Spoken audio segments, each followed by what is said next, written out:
read you this poem. I feel bad that I don't remember. Really, you're supposed to be Eimer Davar B'Shem Eimer. You're supposed to quote.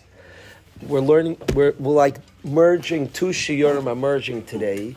I am running to Yitzi Mandel's wedding, Be'ezus Hashem, and I'm going to tell you about Yitzi Mandel in a few minutes, but I do have to run and be on time. But we're going to merge the Mesilas Yesharim share with the Maserats. I don't know if we're going to get to Mesilas Yesharim inside, but I want to mention that we have that share at 2:15, and we'll continue that share.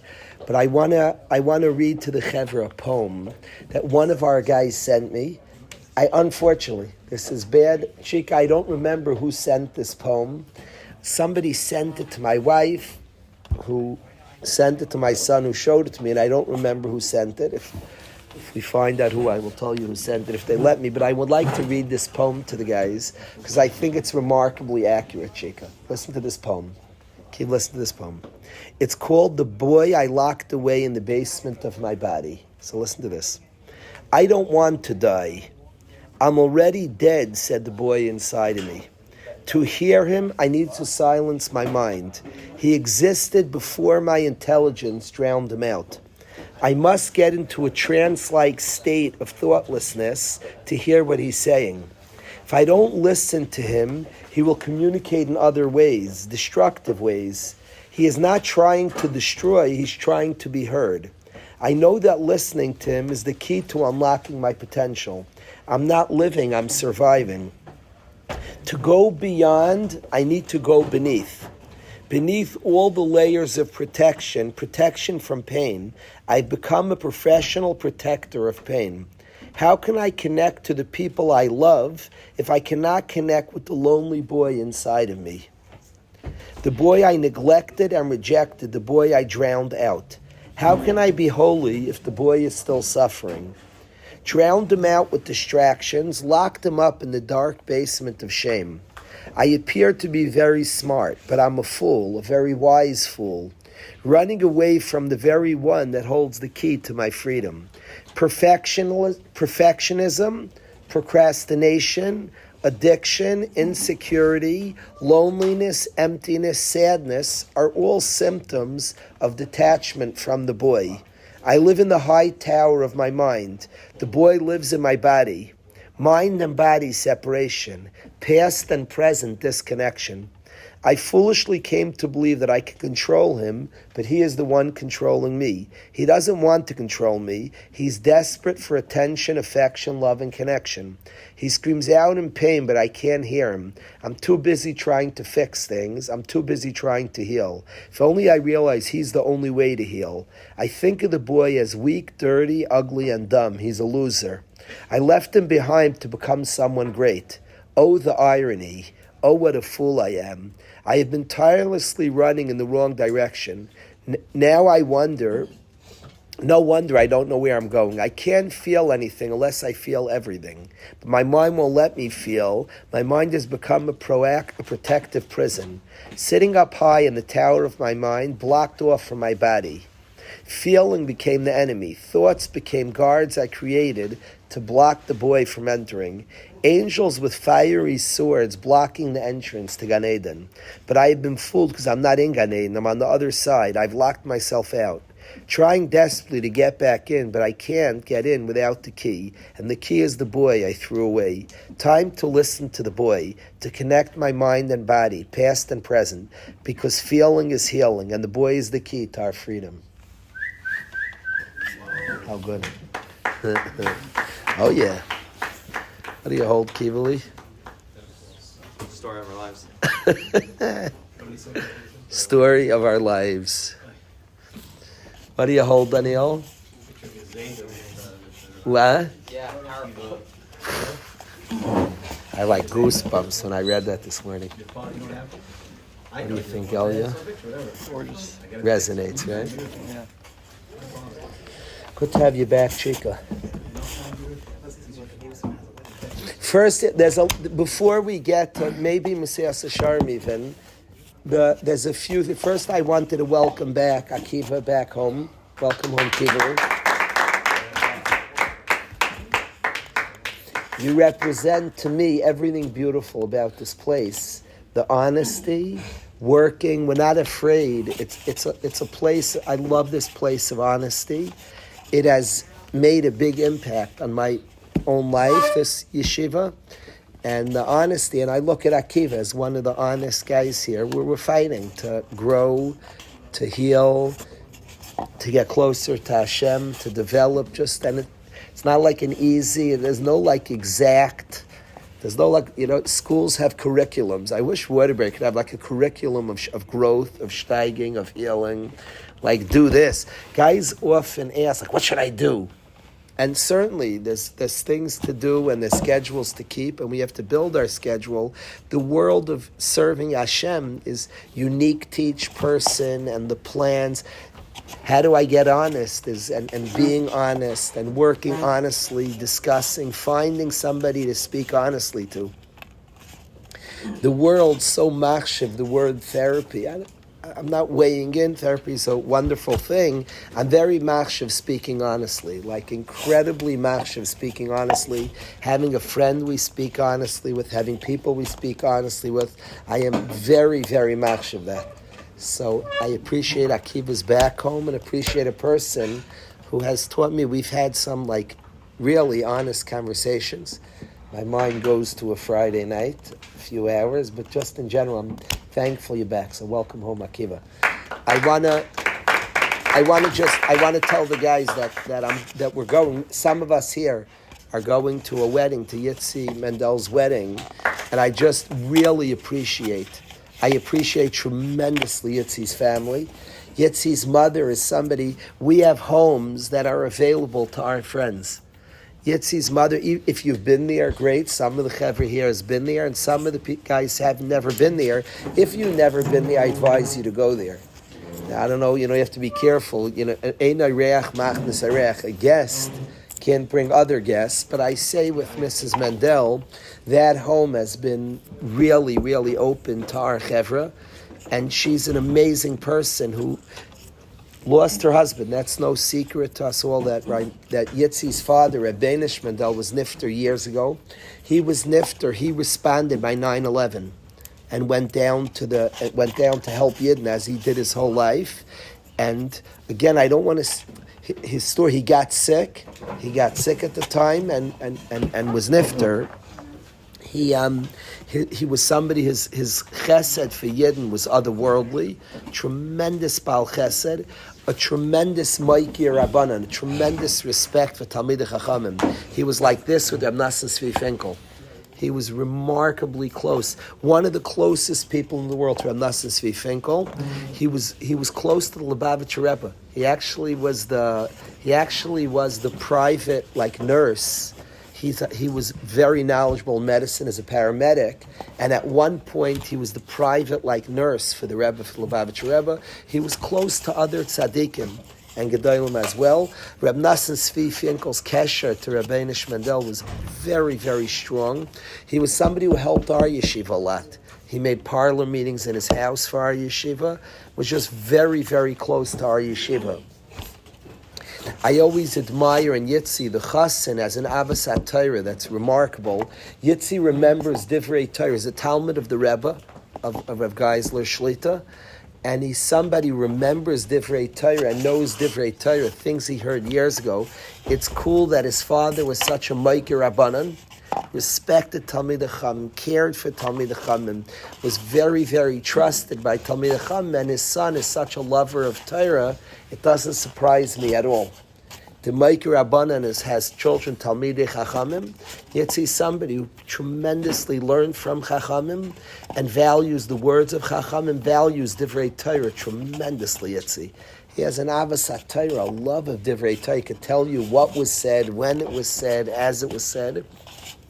I always admire the Mandel home.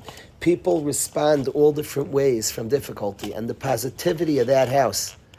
Some people go through difficulty and become bitter, and become negative, and they have a certain just a bitterness that they give off of people who've been through negative.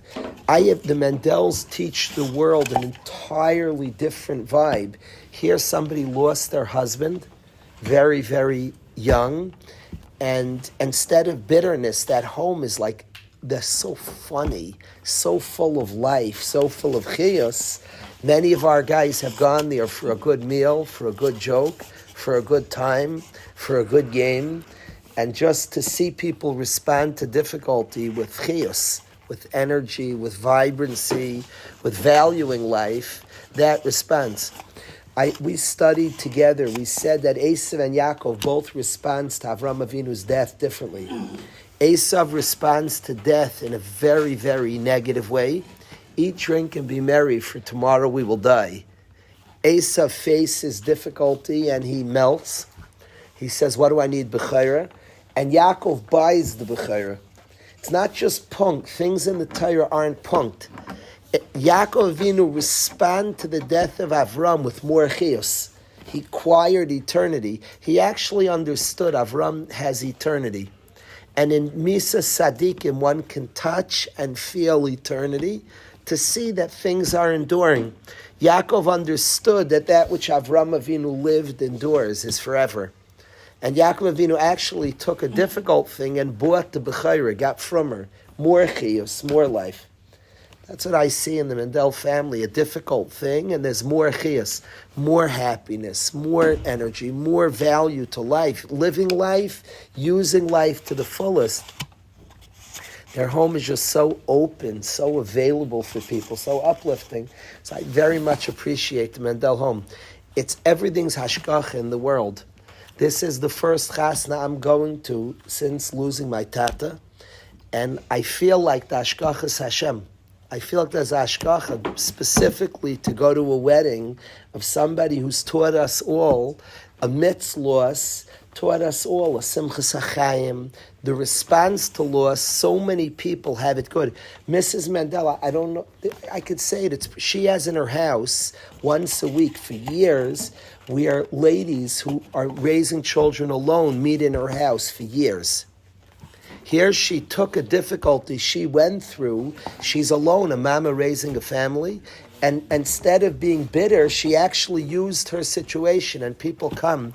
I don't know if it's once a week, once in 2 weeks, once in 3 weeks, but for a couple of years now, people meet in her home and she's mechazik nashim, raising their own children. Just the response to difficulty that's so uplifting, that's so beautiful. We have a chiyuv, Yidden. We were foreigners. The start of our nation, we were in Egypt, and our story is a story of people who've been foreigners. We've traveled for a long time. We've been in Galus a long time. The Torah's mitzvah, be good to Gerim, for you were Gerim. It's in our DNA a little bit to be the outsider. It always bothers me. This bothers me to no end. If in this, I'm proud of this yeshiva that a kid can come from a different background, then it's easy to make it. There's no such thing here. A kid comes, I don't care if he comes from Russia, it bothered me. A girl came to my house, to my wife and I, to meet us for shidduchim. She described us in school that because her parents were Russian, she faced like different difficulty. That boils my blood. I don't just think it's mean, I think it's stupid. For a Yid not to chap, we've always been the outsider. How dumb. I want my kids to know. My Zayd that came here from Czechoslovakia, we were the outsiders. That's who we were. And that's been the story of our people. A person is so not knowledgeable. If they reject the outsider and don't learn to bring in, you don't understand our people. You're like, a person's totally disconnected to the basic of our people. For 2,000 years we've traveled. We've been the outside. We know what it means. And the Torah's mitzvahs 36 times, Taisin Kedushin says. 36 times in our Torah Chaim, it says, Avas Hager. The ger, don't be such a literalist. It means a convert, but the Torah is saying something to us. It means the outsider. 36 times in the Torah we're commanded to include the outsider. I love close groups. It's very normal in a yeshiva that there are cliques. It would, if there weren't cliques in the yeshiva, I'd be upset. It means we have no real friendships. There are friendship groups in the yeshiva. That's normal. That's healthy. It should be that way. There's tons of friendship groups. That's great. Of course, nobody's equally friends with 250 people. There's no such thing. So as he has his group, he has his friends. That's healthy. That's good. That's supposed to be that way. When I get upset and what's off is when it's hard to join that friendship group. I watched my son Menachem as a beautiful friendship group. Shlomo Guri, guys here, they're friends, crazy. Akiva Klein was part of this group, Gershi Liff. They have a beautiful friendship group. What was so cool is the whole yeshiva was able to join it. The whole yeshiva gained from the friendship of five. I have seen two types of groups in yeshiva. I have seen a friendship group that's snobby, that's exclusive, that their friendship really, it means usually you don't have. All they have is that nobody else can join. And it excludes others, it puts others down, and I have seen that chill. That's a horrible chill. And I have seen a chill of a group of people that are friends, we're good friends, but others gain. It's so easy to join, so easy to become part. 5 guys are friends and 150 guys gain. You can join, you can become part. You're warmed up by that warmth. It's easy to get in, it's easy to become part. Avas Hager says that a Yid is always including the outsider. The healthy friend, you have 4 friends, they're always bringing a different 5th guy. It's easy, come, join us. We have a group of friends, we're secure in our friendship. We have something so beautiful, so many others come in, get in there, and are involved in this friendship. The healthy friendships warm up the whole yeshiva. I could tell you in that friendship group, it made the whole yeshiva closer, that friendship group. It was just a warmth, and everybody was able to get in there and be part of it and feel the warmth and join. Avram Avinu and Sari Imenu had such a friendship. It's called Achnas Asarchim. The whole world came from their friendship. Their warmth and friendship, others were able to get in. Others were able, 2 people are close and a 3rd Yid gets in there. That's the friendship of the Torah. Avas Hager. To love the outsider, to include, to pull in, to be somebody who allows to include. That's a basic 36 times in our Torah. When guys learn by big people, so I like tzaddikim and gedolim. We daven for them 3 times. They are tzaddikim al chasidim. So I'm always very curious about tzaddikim. I remember a specific bacher came and he learned by a certain tzaddik. So I asked him, what does he speak about a lot?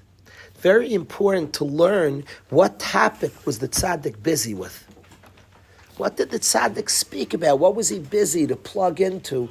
I could tell you with my father that in the last number of years, he was very busy with Shalom Bayis. He was talking about it a lot. It's on his mind. He was like busy with it. He was putting out.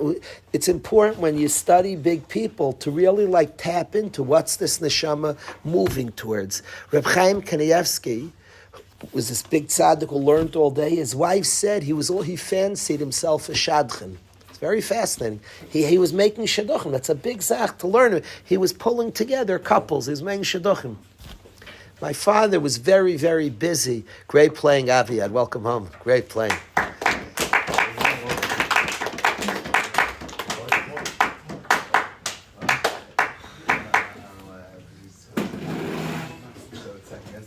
I'm in the middle of a rant, middle of talking Avos Hager, but I have to. They were chanting at the game last night to Aviad. The crowd started chanting. I watched every second of the game. You played incredibly well, and I could tell your points. But at one point, the crowd started chanting. I was like infuriated, but after the crowd started chanting, overrated, overrated. So I want to tell you, that's probably the biggest compliment in the world. He's not overrated, it's a lie, but it's a big compliment. They were chanting the crowd overrated. Ezra Shulman learned here years ago, an amazing guy, and we had a game dorm counselors against varsity. He was one of the best dorm counselors, and the whole yeshiva started cheering overrated, overrated. I shut down negative chants. I don't like that. And I was reffing the game, and I was very in the game, and I let it go somehow. Shaloi kedarki, I let it go. Afterwards, I apologized to Ezra. I can't believe I let them cheer. That overrated. Like I was reffing the game. I was very torrid. I let it. He said it's the biggest. He said when I hear overrated chants, he said it energizes me. You're saying overrated means the whole world says you're best. The whole world says I'm the best. Thank you. He said overrated. They're telling you. So the whole world says you're the best, Aviyad, and they're right. You are. It's funny, I told the yeshiva this, the next time he started playing, the whole place started chanting, underrated. The next time...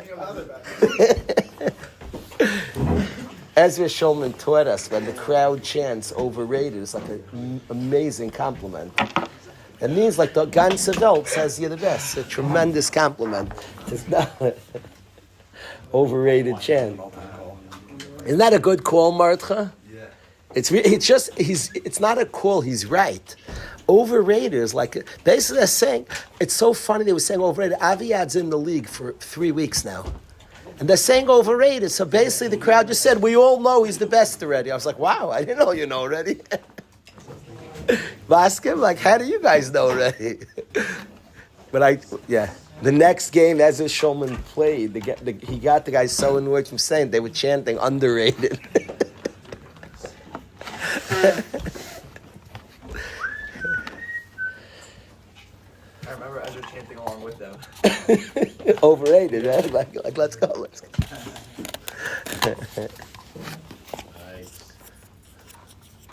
So overrated means Aviyad is officially known as the best in the league, and we can clarify if it's true.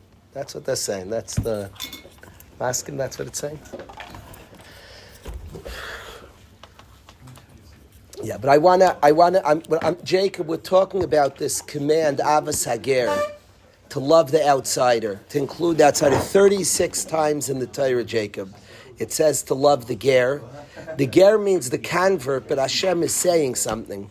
And he means the one who comes from the outside. A Yid's commanded 36 times in the Torah. Now I'm saying whenever you meet a tzaddik, it's important to analyze what he talks about a lot. Big people, Rabbi Yerucham in one place says something about the Torah that this topic is spoken about the most in the Torah. When you study Hashem, what does Hashem talk about? What's he busy with? What's he busy with? If you ever want to read a tzaddik, what does he speak a lot about? People say many things, but what's he busiest with? Somebody goes to Rai Silverman Shia, what does he talk about a lot, right? What's he focus on? The Torah 36 times is busy with Avas Hager. It says include the outsider. Don't be so stuck in yourself. Don't be so insecure. Be a secure, open person that you can include. Sure, bring in, include. Be a person who brings in the ger, who includes the ger.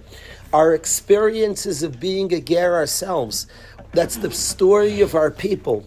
A guy is so out of touch with our history. A guy has to speak more to his father and grandfather if he's mean to the outsider. He's like clueless. I want my kids to know my grandfather, and I tell them about my Zayda. And certainly I want them to know their grandfather. One of the things I want them to know about my father and my parents, they were B'nai Torah when it wasn't popular in the country. And it was even looked at as like a bad and weird thing to learn Torah. To then make fun of somebody who's on the outside when this was the story of our people, of not being afraid to be Yechidim, to be Ivriim. That's like the story of our people were Ivriim. To then mock the outsider as a person's clueless, doesn't know our history, doesn't know what we're about. Avas Hager, bring in, be inclusive. When I see a family like the Chassan tonight, the Mandels, who went through something and brought in other people, they took their own experiences, instead of becoming bitter people, actually became a lighthouse of light and understood people and brought people in. I don't want guys here in the yeshiva just to grow and heal. Every human being, 8 billion people, all have a story. I don't want it just to be we grow and what we went through was useless. Chas v'shalom. We went through something, was teaching us something. Reb Matisyahu Solomon at young ages was a yasam. The rest of his life he was nice to Yisayimim and Almanas. He learned something from our story. our story meant something to him. It taught him something. The rest of his life, before he would go home to make Kiddush or Matasyo, he would go to a few Almanas' house to make Kiddush for them. He knew what it felt like not to be part of the community. He was pulling in, Avas Ager, pulling in the outsider, pulling in inclusive. One of my heroes of my life is Rav Gissinger. Somebody who was close to my tata, Rav Shlomo Gissinger. He was a Rav in Lakewood. Rav Shlomo, a beautiful person. Rav Gissinger was respected across the world in all circles. The Rosh Hashivas of Lakewood had tremendous respect. Everybody respected him. He was a Talmud Chacham, a beautiful Yid, a brilliant Yid. What I love what he did, his shul was and is a mix of people. There were Balichu, beautiful people, but his standing gave standing to other people. He took his standing, and through him, other people got in and became insiders through him. The basic of a Yid is wherever you have social standing, wherever you have strength, wherever you matter, use that platform to include. Avas Hager, pull in others. Others count. Others are bichlal. Others matter too. I've had times with the basketball team where I load up the van and pack it up, and players, nobody would say it anymore. The players, but before the guys understood the yeshiva, I don't get it. We're the team. We only have a team for the guy not on the team. Wake up. Include him. He's part. Guys, after games, the team goes out to eat. So guys, am I entitled to a sandwich? You're entitled to the sandwich more than, we only have a team, so a guy not on the team can get a sandwich. Come on. The team is owed a sandwich.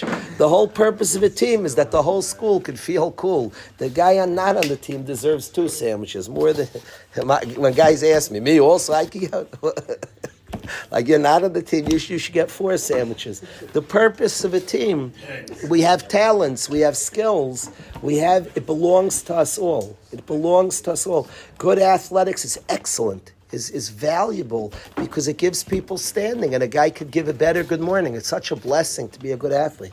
Tremendous blessing. Gives a guy confidence, and it does a lot. It's a beautiful thing.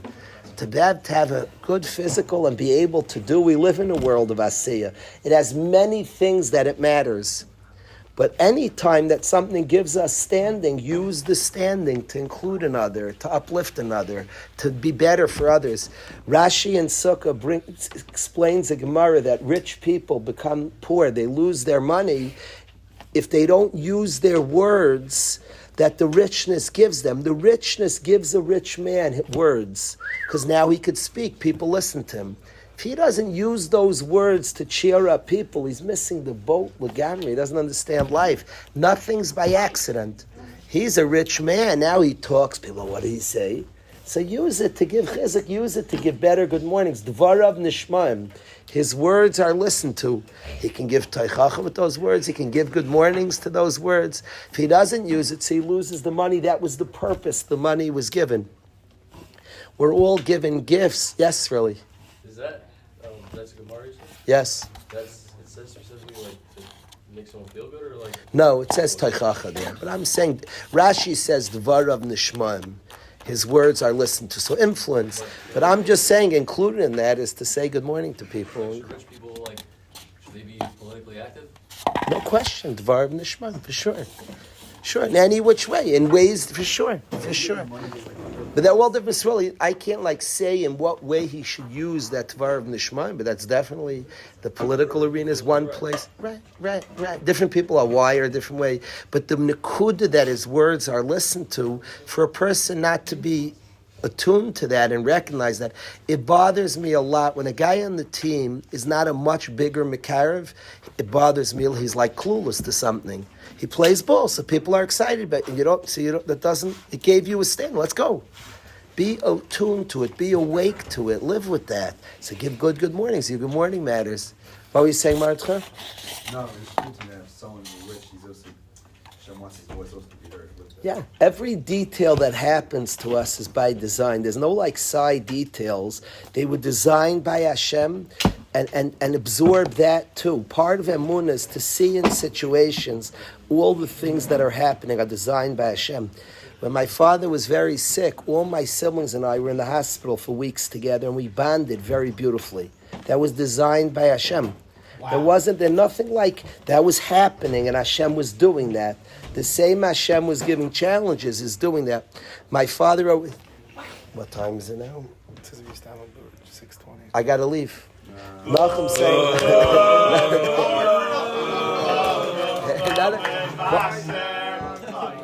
But Nachum just said.